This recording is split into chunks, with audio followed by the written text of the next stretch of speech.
مرد عورت کی بیماری میں پہچانا جاتا ہے. جب عورت بیمار ہوتی ہے تو مرد کی آزمائش ہوتی ہے, اور عورت مرد کی مفلسی میں پہچانی جاتی ہے کہ جب جیب میں پیسے نہ ہو تب بھی اس کی لسٹ کم ہوتی ہے کہ نہیں ہوتی ہے. اللہ اکبر. السلام علیکم دوستو, اس بیان کو پورا ضرور سنیں کہ آپ کے اوپر دار و مدار ٹکا ہوا ہے ملت اسلامیہ کا. یہ جو رات کو آوارہ گردیاں کرتے پھرتے ہیں تمہارے گھروں کے لڑکے اور مرد, رات کو 2-2 بجے تک ان کو ڈنڈے کے ساتھ کوئی درست کر سکتا ہے تو وہ بھی آپ ہی ہو. جب اور بہت ساری باتیں منوا سکتی ہیں تو یہ بھی منوا سکتی ہیں کہ بھئی رات کو وقت پہ گھر پہ آؤ, صبح کو فجر کی نماز میں اٹھ کے ٹائم پہ مسجد کے اندر جاؤ. جب وہ کہتے ہیں نا, کوئی مولوی پوچھتا ہے بینڈ باجا کیوں بجا, وہ جی بیگم نہیں مان رہی تھی. جب بیگم کی اتنی ہی چلتی ہے زیادہ تو دین کے معاملے میں بھی چلائے نا. چلتی تو بیگم کی ہے اصل, اس میں تو کوئی دو رائے نہیں ہے. آپ کو شاید واقعہ نہ پتا ہو, میں سنا کے اپنی بات ختم کرتا ہوں. تو سیدنا عمر بن خطاب رضی اللہ تعالیٰ عنہ کے دور میں ایک مسلمان تھا, اس کی شادی ذرا کسی امیر گھر میں ہو گئی تو اس کی بیوی ہر بات پہ اس کو ڈانٹ دیتی تھی. اس نے اپنی بیوی سے ایک دن کہا کہ میں تمہاری شکایت مسلمانوں کے خلیفہ امیر المومنین عمر بن خطاب رضی اللہ تعالیٰ عنہ سے کرتا ہوں. اب وہ مدینہ منورہ پہنچ گیا. اب جن کو کوئی کام ہوتا ہے ان کو بھی وہی جلدی بہت ہوتی ہے. اب وہ مسجد نبوی میں پہنچا, دوپہر کا ٹائم تھا. عرب میں رواج ہے آج بھی, زہر سے عصر تک کوئی ملاقات نہیں, آج بھی رواج ہے. اب وہ دوپہر کے ٹائم پہنچا, بھی خلیفہ کہاں ہے جی, وہ تو گھر چلے گئے. گھر کہاں ہے, کہتے وہ سامنے ادھر گلی میں ہی ہے. تو گھر ہی پہنچ گئے. جب دروازہ کھٹکھٹایا تو حضرت عمر رضی اللہ تعالیٰ نے ابھی جواب نہیں دیا, ان کی بیوی کی آواز آئی حضرت عمر کے نام. فرمایا دیکھ یہ پتندر پیچھے ہی آ گیا ہے, یہ تیری جان کے دشمن پیچھے ہی آ گئے ہیں, تمہیں چین ہی نہیں, ان کے علاوہ انہیں بھی چین نہیں تیرے علاوہ. اب جب اس نے دیکھا بھی خلیفہ کی بیوی خلیفہ کو ڈانٹ رہی ہے تو یہ تو آیا اپنی بیوی کی شکایت لے کے تھا. تو حضرت عمر رضی اللہ عنہ ہنسنے لگے. ان کی بیوی بڑی جلیل القدر صحابیہ میں سے تھی. تو اپنی بیوی کو ہنستے ہوئے کہا کہ اجازت ہے سن لوں؟ پر میں ہاں سن لے, تیرا کام ہی سننا ہے, ساری دہاڑی ان کی, جا سن لے. اب جب دروازہ کھولا تو دیکھا وہ بندہ واپس جا رہا. اب اس کو آواز ماری کہ بھائی میری بات سن, کیا بات ہے بتا. تو وہ دور سے کیا کہتا ہے, کہتا ہے میری والی تمہاری والی سے ٹھیک ہے, ہمارے حالات اتنے زیادہ خراب نہیں ہیں, جتنے تمہارے خراب ہیں اتنے ہمارے نہیں خراب. تو حضرت عمر رضی اللہ عنہ نے کیا فرمایا, جو مردوں کو کہہ رہا ہوں اب جو زیادہ ہنستے ہیں, فرمایا سن میرے بیٹا, یہ ہماری غیر موجودگی میں ہمارے بستر کی حفاظت کرتی ہیں, ہماری اولاد کو پالتی ہیں, ہمارے ماں باپ کی خدمت کرتی ہیں, اپنے گھر کو چھوڑ کے آئی ہیں, ہزار دکھ درد برداشت کرتی ہیں. اگر ہم ان کی سن لیں گے تو پھر لوگ تمہاری سنتے رہیں.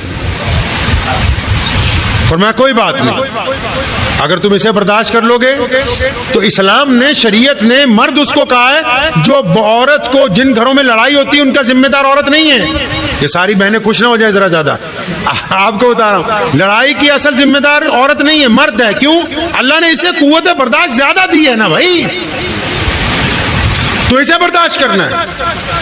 یہ جو مہر دیتے ہیں ہم, نکاح میں مہر دیتے ہیں, بہت سارے بیوقوف یہ سمجھتے ہیں کہ شاید اس میں کوئی طلاق کا پنگا رہے. بیوقوف آدمی, اس میں کوئی طلاق کا لینا دینا نہیں ہے.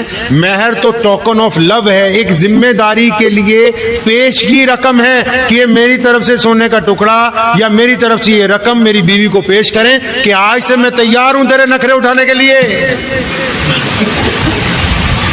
تیار ہوں مطلب تم اپنے گھر کو چھوڑ کے, ماں باپ کو چھوڑ کے, بھائی بہنوں کو چھوڑ کے ایک نئے گھر کو سہارا دینے کے لیے آ رہی, تو میں تیار ہوں تمہارے نخرے برداشت کرنے کے لیے. اس کو ہی کہتے ہیں نا مہر. تو اس کام کے لیے کہ ہم ذمہ داری اٹھانے کے لیے تیار ہیں. لیکن اس کے ساتھ محمد رسول اللہ صلی اللہ علیہ وسلم کی ازواج مطہرات کی جو زندگی ہے, انہوں نے عورتوں کو بھی یہ سمجھایا کہ اگر خامد راضی نہیں ہے تو پھر آپ رب کو راضی نہیں کر سکتے. اگر ناجائز معاملات میں مرد عورت کی بیماری میں پہچانا جاتا ہے, جب عورت بیمار ہوتی ہے تو مرد کی آزمائش ہوتی ہے, اور عورت مرد کی مفلسی میں پہچانی جاتی ہے کہ جب جیب میں پیسے نہ ہو تب بھی اس کی لسٹ کم ہوتی ہے کہ نہیں ہوتی ہے. یہ گاڑی کا وہ پہیہ ہیں جو برابر چلیں گے تو گھر خوبصورت. طلاق لینے والے لوگ بدبخت ہیں, وہ نامرد ہیں. وہ مرد اور عورت کامل ہی نہیں ہیں جو اس رشتے کو توڑ کے چاہتے ہیں. وہ اس رشتے کو نہیں توڑ رہے, وہ بچوں کے سر سے ماں باپ کے سائے کو علیحدہ کرنے کے لیے چاہ رہے ہیں. وہ اپنی زندگی کے لیے, ایک معصوم زندگی کو برباد کرنے والے لوگ جو ہے وہ انسانیت کے زمرے میں نہیں آتے. اللہ نے فرمایا طلاق حلال ہے لیکن مجھے پسند نہیں ہے.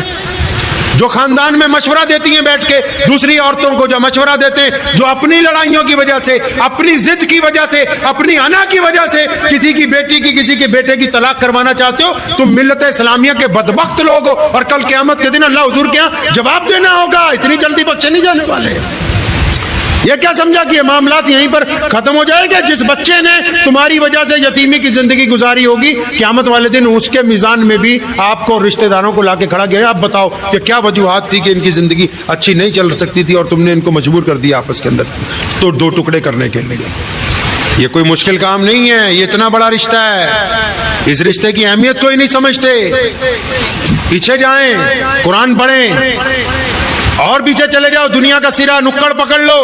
اللہ نے آدم علیہ السلام کو دنیا میں جب بھیجا، جنت میں جب بھیجا بنا کے آدم علیہ السلام کو، ہمارے ابا کو جو کائنات کے سب سے پہلے انسان ہیں، تو جب وہ جنت میں آئے، اللہ نے ان کو جنت میں بھیج دیا تو بڑے میاں اداس رہتے تھے، اکیلے تھے. اب پھر ایک دن اما حوا کی پیدائش ہوئی. مفسرین نے لکھا ہے اللہ نے جب پہلی خاتون کو دنیا میں بھیجا تو مکمل لباس میں تھیں. اب تک جتنی عورتیں دنیا میں آئیں سب سے زیادہ خوبصورت ہم سب کی ماں اما حوا علیہ السلام. اب مسئلہ تھا رشتہ داری شروع کرنے کا. تو سب سے زیادہ محبوب رشتہ ماں باپ کا نہیں ہے، بھائی بہن کا نہیں ہے.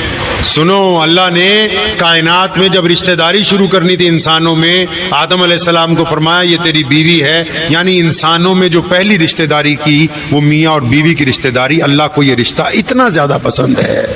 اللہ چاہتے تو ماں باپ الگ الگ پیدا ہو سکتے تھے، اللہ چاہتے تو پہلے بھائی بہن پیدا ہوتے، اللہ چاہتے تو جوڑے بنا کے بھیج دیتے. نہیں، لیکن اللہ کو یہ رشتہ ہے ہی اتنا پسند کہ کائنات بنائی تو سب سے پہلے میاں بیوی کا رشتہ. کائنات میں پہلا رشتہ، پہلا معاہدہ، پہلی سندھی آپس میں جو کی جا رہی ہے، پہلا ایگریمنٹ. کچھ بھی نہیں ہے اس وقت. کون سا رشتہ پہلے بنایا؟ میاں اور بیوی کا رشتہ. اتنا مقدس رشتہ جسے اللہ نے دنیا کی شروعات کے لیے پسند کیا ہو، اور جن لوگوں کو اللہ نے یہ رشتہ عطا کر دیا، جن کو یہ موقع دے دیا کہ تم میاں بیوی بن کے بہترین زندگی گزارو، وہ ایک کا منہ دائیں طرف ہے، ایک کا منہ بائیں طرف ہے، اپنے اپنے واٹس ایپ پہ لگے ہوئے ہیں. ارے نالائکو، کبھی اس رشتے کی بھی قدر کرو جو محمد رسول اللہ صلی اللہ علیہ وسلم کے صدقے عطا ملا ہے.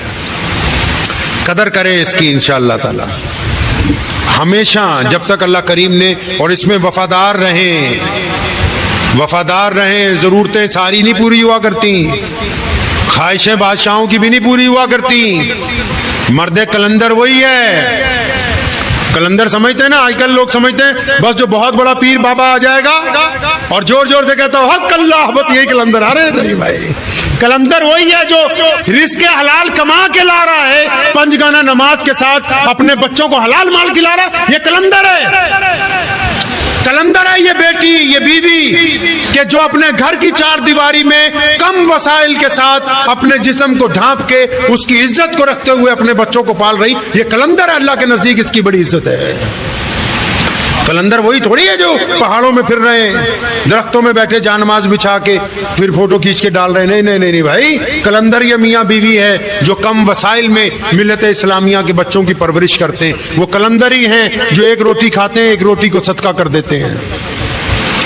نمازیوں کو لیے، عورتوں کو بھی کہتا ہوں، قرآن پاک میں نیاز دینے کا حکم ہے نا، ارایت الذی یکذب بالدین. کبھی آیت پڑھو، فرمایا ان نمازیوں کی نماز خراب ہو گئی. یا اللہ کن کی؟ فرمایا جو نماز تو پڑھتے ہیں، یتیم کے منہ میں لقمہ نہیں ڈالتے ہیں.